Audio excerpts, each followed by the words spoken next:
Good morning. I'm Chief Elaine Rudzinski of the East Greenbush Police Department, and I'd like to thank and welcome you all for coming to talk about a cold case of significant importance for both our department as well as our community. Today, I'm very proud to stand here in partnership with our greatest thanks as well to members of the New York State Police, Rensselaer County District Attorney Mary Pat Donnelly, Director John Riegert, and Senior Analyst Andrew Munson of the Capital Region Crime Analysis Center, members of the East Greenbush Police Department, and on behalf of numerous other law enforcement officers, some of whom were not able to join us today, in bringing closure to the family of Wilhelmina Violet Filkins following Violet's tragic murder in 1994. Also with me today, I'd like to introduce and thank a few retired and current members of law enforcement who have been instrumental throughout the investigation and crucial in the identification of Violet's murderer. Retired East Greenbush Police Detective Sergeants Robert Whitney and Matthew Bragg, retired Sergeant Mike Kondo, Officer Peter Lavin, retired Skodak Police Detective James Morgan, retired New York State Police Senior Investigator Eric Cullum, New York State Police BCI Captain Robert Appleton, Senior Investigators Brian Kenny, Dennis Rounds, and Senior Investigator Albro Fancher, as well as his team at the New York State Police Major Crimes Unit. Town Supervisor Jack Conway, who afforded our department the opportunities to pursue leads throughout the country, we also thank you. In addition, I'd like to thank retired East Greenbush Police Detective Joseph DeSev and retired East Greenbush Police Chief Christopher Lavin, who are not able to join us, along with countless other investigators that have worked Violet's case over almost 3 decades. We owe our thanks and gratitude for the dedication, diligence, and determination these individuals have all displayed. In addition, we have with us New York State Police Investigator Jason DeLuca and East Greenbush Police Detective Sergeant Michael Guadagnino, who took the lead on the investigation in 2019. Special thanks to these 2 investigators for their dedication and perseverance. All of the law enforcement you see before you here today, as well as many others, regularly visited this case throughout the years and will attest that it has been a case that has always remained first and foremost in all our investigators' minds. Over the course of my career, every time there was a changeover in our detective office, there was a promise made from one detective to another to never stop investigating this case in order to find justice for Violet and her family. On August 17, 1994, Violet was murdered in her Coventry Lane apartment in the town of East Greenbush. Over the course of the past 28 years, the East Greenbush Police Department has never given up on attempting to identify the depraved individual who violently took Violet's life. Violet resided in East Greenbush for over 60 years after having grown up in the city of Rensselaer with her 7 sisters and 1 brother. She was a familiar face one would find at her job at the State Education Department or weekly at her hair salon appointments, attending Mass and enjoying life with her lifelong friends and family. Tragically, when she wasn't heard from after just a couple of days, her devastating murder was discovered by her family. Today, on behalf of all law enforcement involved, I am pleased to announce we have identified the suspect in the 1994 murder of 81-year-old Wilhelmina Violet Filkins as one Jeremiah James Guyette, born in Minnesota on March 21, 1976. The orders of speakers will be Detective Sergeant Michael Guadagnino, who will walk you through a brief timeline of the course of the investigation. After him, you will hear from Rensselaer County District Attorney Mary Pat Donnelly, followed by New York State Police Captain Robert Appleton, and then from Violet's niece, Carol Filkins. Before we take your questions, I'd like to conclude with what I think is the most crucial message we can share with any victim of violent crime and their families. The East Greenbush Police Department and its entire law enforcement community in New York will never stop investigating any lead, no matter how small or unrelated it may seem. We'll use every resource, technological tool, and dedicated and determined law enforcement personnel available to us to ensure perpetrators of all crimes are held accountable for their heinous actions, that justice will prevail, and that all victims, whether deceased or alive, will have the last word. Thank you all for joining us here today. There will be photos and news releases available for you on the table to take with you. And now I'm going to turn it over to Detective Sergeant Mike Guadagnino. Morning. Thank you, Chief Rudzinski. As the Chief said, my name is Michael Guadagnino. I'm the Detective Sergeant with the East Greenbush Police Department. I would like to first start by saying thank you to all the law enforcement officers who are here and who cannot be with us for the hard work in this case and their perseverance over the past 28 years, allowing us to bring closure to the family of Violet. I'm going to go through a short timeline with you of events of the past 28 years and how we got to where we are today. we know this was the reward poster done up by our ex-chief, Christopher Lavin. So he took great pride in this and passed it on to each one of us detectives as we took that position. So on August 17th, 1994, Violet was murdered at 2202 Coventry Apartments, which is now the Horizon Ridge Apartments on Coventry Lane in the town of East Greenbush. On August 19th, 1994, Violet's brother, Sterling Filkins, and her niece, Carol Filkins, found Violet deceased in that apartment. For months, multiple agencies, investigators, and officers worked over 2,000 leads related to this homicide. Throughout the next 20 years, multiple interviews of witnesses, neighbors, and suspects were conducted.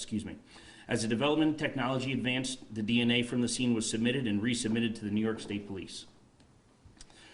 On April 25th, a tip from a close acquaintance of Jeremiah Guyette was relayed to the East Greenbush Police Department. They reported that they may have information to the murder of Violet. An interview was conducted of this acquaintance, and they were able to share information to the investigation that had not been released publicly and only someone who had been involved in the murder would have knowledge of. The acquaintance shared that approximately in 2009, August of 2009, Jeremiah had started crying at their home and made statements such as, "That poor old woman, I robbed her, I hit her and I just left her there. This can't be true, I'm sure she's fine." After this information was received, investigators started an extensive look into Jeremiah Guyette, pictured here. Jeremiah here was in middle school, and this would have been Jeremiah during his senior year of high school in 1994. Jeremiah, as the chief said, grew up in Minnesota. He moved to East Greenbush and finished out his senior year of high school at Columbia High School. He only attended his senior year. Throughout the investigation, and once we started to follow up on leads, Chief Rosinski, who was Detective Sergeant at the time, reviewed hundreds of neighborhood canvasses that were conducted in 1994 and was able to locate one of the 18-year-old Jeremiah Guyette, who lived in Building 10 at the Coventry Apartments. Jeremiah had just graduated from Columbia High School and then had moved away shortly after the murder. Jeremiah, as I said, was originally from Austin, Minnesota, had moved to New York in 1994 to live with his father and to complete his senior year at Columbia. After graduation, he moved to Red Hook, New York. Shortly after that, he enlisted into the United States Air Force and was stationed at Patrick Air Force Base in Florida. It was found through investigation that Jeremiah had been discharged from the military and then moved back to Red Hook, New York, and eventually lived in Rosendale, New York. So this is Jeremiah in April 2019, and this is the same as he looked when Investigator DeLuca and myself interviewed him on October 1st, 2019. Myself, Investigator DeLuca, the Chief of Police, and multiple other investigators from New York State Police went to interview Jeremiah at his home in Rosendale. In addition, simultaneously, interviews were conducted of family members, co-workers, and friends. During the course of Jeremiah's interview, he was told that Investigator DeLuca and myself would like to speak with him about an incident that occurred 25 years ago. Guyette became defensive, visibly upset, and stated he would not speak to us without an attorney. On that day, investigators continued conducting extensive interviews of family members, co-workers, and friends of Jeremiah. The next morning at approximately 7:30, which would have been October 2nd, 2019, New York State Police Kingston, who cover the area of Rosendale where Jeremiah lived, were called to Jeremiah's residence for a report of gunshots. Investigation revealed that Jeremiah was found deceased in his garage from an apparent gunshot wound to the head. On October 4th, an autopsy was conducted, and the cause of death was suicide by self-inflicted gunshot wound. At this point, post-mortem fingerprints and DNA were obtained from Jeremiah and submitted to the New York State Police for further comparison to the original evidence in the case. Over the course of the next few months, multiple leads, which stemmed from previous interviews that day, were followed up on by investigators. In addition, all evidence from the original case was resubmitted by Detective Peter Lavin of the East Greenbush Police Department. This included the New York State Police item numbers. Item 79, which is the corner piece of a wooden coffee table containing a latent unknown fingerprint, and item number 70, which was the print itself. So pictured here is the coffee table that was removed from Violet's living room. Circled in red is the place where the fingerprint was taken from. So this is a picture of the actual piece of the table that was removed and then submitted to the lab for resubmission and evaluation. So over the course of the next following months, New York State Police Lab continued to re-examine all evidence from the case, and investigators continued interviews of possible witnesses and family members. In January 2021, senior investigator now, Dennis Rounds, and senior investigator Brian Kenny of the New York State Police Forensic Investigation Unit were able to compare the latent print that was recovered from the table to the fingerprint cards taken from Jeremiah. They were able to confirm that the fingerprint on the coffee table was the match to Jeremiah Guyette's left thumb. Further leads were continued, and we conducted more investigations. On October 20th, 2022, an immediate family member was interviewed at this and stated that on October 1st, 2019, the day that Investigator DeLuca and I had interviewed Jeremiah, he had called her. She first received a text message that he wanted to speak to her about an incident, and then a follow-up call which was corroborated with Jeremiah's phone records that the family member lived out of state and was planning a trip to New York. And when speaking with her, Jeremiah said he might not be around when she arrived here on the trip. He further stated that he was younger and a long time ago he had planned to steal a car and rob a bank to get money for college. He then stated someone had died, but he didn't want to talk anymore over the phone. He further stated to the family member that he didn't want to go to prison and was in a panic.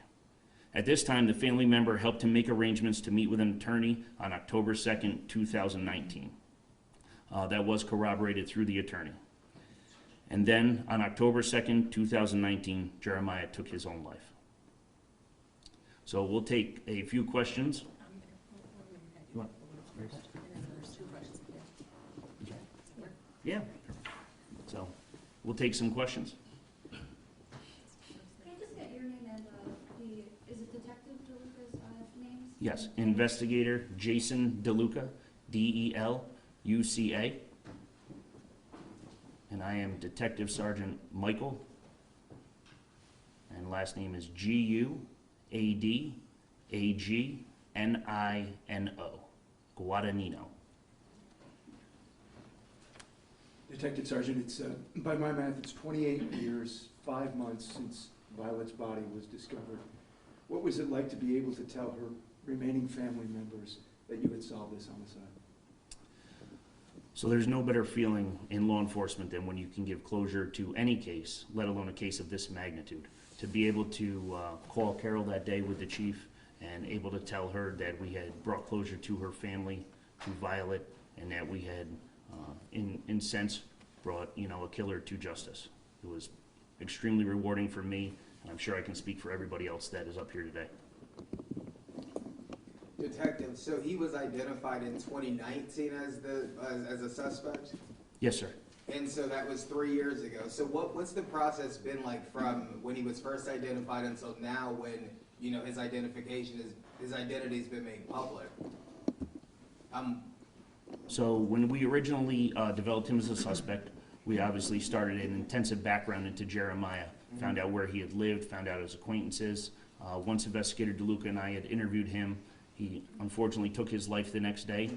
From that point on, like I said, we submitted an incredible amount of evidence back to the State Police Lab, not knowing if there was going to be any kind of connection between Jeremiah's DNA, fingerprints as we found, or anything else that might link him. And during those 3 years, unfortunately, COVID hit, which slowed down the world itself, also, putting a strain on the State Police Lab. So once all that was done, we were planning to conclude the investigation. We decided to do a few more follow-ups, and that's when a family member came forward and gave us another tip. He lived in Building 10 at Coventry. How close was that? Excuse me, how close was that to? It was actually, 22 was in the front, 10 was just around the corner. You could actually see Building 10 from 22. Was he ever on the radar back then at all? So he was, Chief Rosinski was able to find an original canvas sheet after I think there was 2,000 canvas sheets that did have Jeremiah on the canvas sheet. He was interviewed by our officers at the time, and they spoke with him. He was not a person of interest at that time. Did Did you ever experience any doubt as to whether or not this case would have a result? So that there had been so many years, so many investigators, there was never a doubt that we would solve it. There was definitely a doubt on how long it would take to solve it. So, just going over the timeline, this was October 2nd, 2019 was when we reached out to Jeremiah Guyette, and October 3rd was when he took his own life. So October 1st, 2019 is when we interviewed him at his residence in Rosendale, and October 2nd is when he took his own life. 10 to 2, you said? Yes. Were you following up on more leads, more information from 2019 to, almost 4 years later, just making sure all your ducks were in a row? That's why it took so much time. Yes. So the state police, like I said, were working on the evidence. During that time, myself and Investigator DeLuca conducted hundreds of interviews into friends, family members, anybody, high school people that he might have known, anyone that may have been able to piece any of the missing pieces together of our puzzle to help us, get more evidence in this crime. To prove why his fingerprint was there and corroborating people to prove that. Correct. Now, in 2009, was that when a family, or not, but an acquaintance reached out with a tip about him? Yes. And Yeah. are you able to disclose what the relationship was between that family? It was an ex-girlfriend. It was 19. 2009 is when she reached out to us. And with the family member by the phone call, was that on the 1st or the 2nd? The family member reached out in 2019. Sorry, let me find it here. So, yeah. So October 2nd is when, October 1st is when he had called her and divulged the information about the murder. And then we followed up with her later on in 2022. What had Guyette been doing for a living? So you said he was in the Air Force, left the Air Force. What did he do for a living? He drove a bus, School bus? school bus, and then also a bus for elderly people. Was he living with his father at the time of Violet's death? He was. Had he had a clean record as far as, aside from this situation, everything else, no convictions in any other cases or anything? Correct. He had no criminal history in New York State, and I believe a minor criminal history in the state of Florida.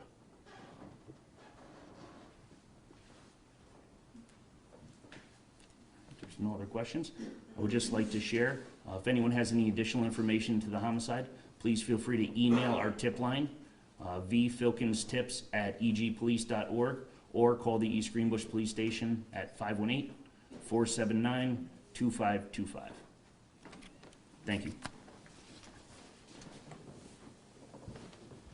At this time, I'd like to introduce you to District Attorney, Rensselaer County District Attorney Mary Pat Donnelly. Good morning. As the district attorney and as a community member, I want to thank the East Greenbush Police and the New York State Police for all their hard work on this case. Chief Radzinski and the current men and women of EGPD, as well as retired Chief Lavin and the retired and former members of the department. 28 years is a very long time. August of 1994, I was a first-year law student. My husband was in the Zone 5 Police Academy, and my children, as well as many others in this community, have grown up seeing Violet's face at Stewart's, at the police station, here at the town hall. And a lot of time has passed, and I think we've become somewhat immune to the tragedy and horror of what happened in August of 1994. There have been so many advances in law enforcement techniques and technology, and all of those were used expertly by the East Greenbush Police and the State Police to bring this case to close and to tie up all of those loose ends. But I just want to draw attention to what brought us here today, and that was an individual coming forward with information. And that old-fashioned way of solving unsolved cases is very, very important, probably now more than ever. And I just want to make a statement on behalf of Rensselaer County and the East Greenbush community that we need to work with our law enforcement, we need to cooperate, and we need to share so that we can keep each other safe. The fact that a tragedy of this magnitude happened in this town, which I promise all of you is a safe place to live, is evidence that it can happen anywhere. and we all have to be on alert, and when we do know something, we have to come forward to law enforcement and share what we know. So thank you to everybody that brought us here today. It's really an honor to be part of this, and I'm so grateful that the Filkins family has some peace of mind today. So thank you, everybody.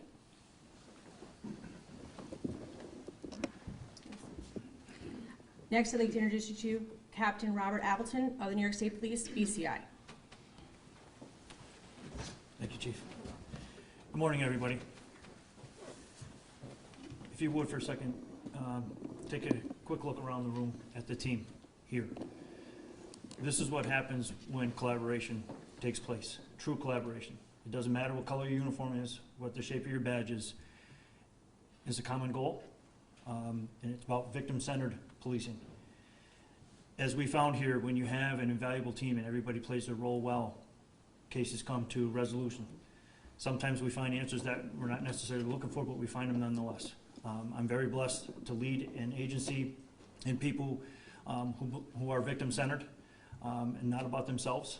And the agencies, East Greenbush Police Department, the Rensselaer County DAs, the Capital Region Crime Analysis Center, and everybody else. There are many, many people who aren't standing here with us who also deserve a ton of credit, and I want to make sure that they get that.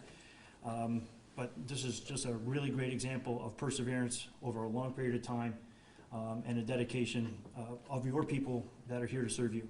So thank you for all that, and thank you for your time. Our last speaker of the day will be Violet Filkins' niece, Carol Filkins. Good morning. Obviously, this whole tragedy was very difficult on the family, and at the time of Violet's death, she still had 4 remaining siblings, and they were all very concerned about it. And I remember one in particular saying to me, I could be overwhelmed for the rest of my life because of what happened to Vi, but I refuse to give the person who did this anything more than he's already taken. And at that point in time, she was over 90. And of course, she and Violet's other siblings are long gone, as well as my dad, who was one of the ones that discovered the body. And it was very traumatic on them, and I do feel bad that they never saw this resolution. However, all the remaining family is extremely impressed with the persistence of law enforcement and the work and coordination done on behalf of my aunt's case, and the fact that we've gotten this far and gotten to not only identified the person, but then we're able to have the hard and fast evidence to support the case. And it's just remarkable that so much work was done over so much time. I can remember them having a command post in the apartment complex for a great number of months after the incident. And the East Greenbush police had her furnishings of her living room where the death occurred in their possession for many years after her death. And just the continued support of the case all the way through, and I think most remarkably, the coordination. Thankfully, East Greenbush police don't have many murders to practice on, but the reliance upon the support of the state police and the coordination between the two entities was remarkable. And I want to thank everybody for all their hard work in pursuing the conclusion of this case. And I'm sure my aunt would never have envisioned anything like this happening. She was a very simple woman, lived quietly, and would never have envisioned what occurred. But we're all very thankful that it has now been resolved. Thank you. That will conclude our press conference today. Thank you all again very much for coming. And again, I cannot extend my thanks to everybody standing here next to me and behind me for all their diligence in helping us close this East Greenbush case for Violet Filkins. Thank you. Have a nice day.